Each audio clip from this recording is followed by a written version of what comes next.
السلام علیکم ناظرین، آپ دیکھ رہے ہیں JN نیوز اور میں ہوں آپ کی ہوسٹ روبینہ چودھری۔ سب سے پہلے نظر ڈالتے ہیں آج کی اہم خبروں پر۔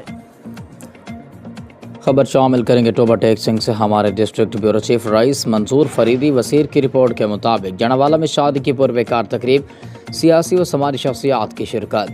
جڑاوالا میں گزشتہ روز ایک شاندار و پرویکار شادی کی تقریب منعقد ہوئی، جس میں مختلف شعبۂ زندگی سے تعلق رکھنے والی اہم شخصیات شریک ہوئیں۔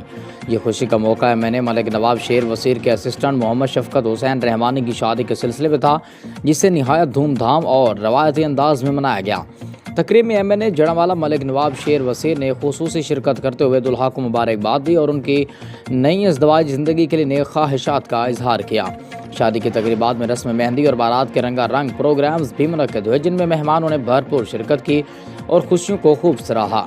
اس موقع پر ملک شاہد عرفان وزیر، خواجہ شیراز MNA ملتان، رائے اسلم کھرل MP جڑاوالا، محمد بوٹا رحمانی ساؤتھ کوریا، محمد فیصل رحمانی دبئی، محمد خرم شہزاد رحمانی، محمد اسحاق رحمانی پنجاب پولیس، گلزار حسین رحمانی، ملک لاڈیتا کوکر، ملک عابد ریاض وزیر، ملک مظہر وزیر اور ملک ظفر اقبال وزیر سمیت دیگر معزز شخصیات نے شرکت کر کے تقریب کو چار چاند لگا دیے۔ تقریب خوشگوار ماحول میں منعقد ہوئی، جہاں مہمانوں کی پرتکلف تواضع بھی کی گئی۔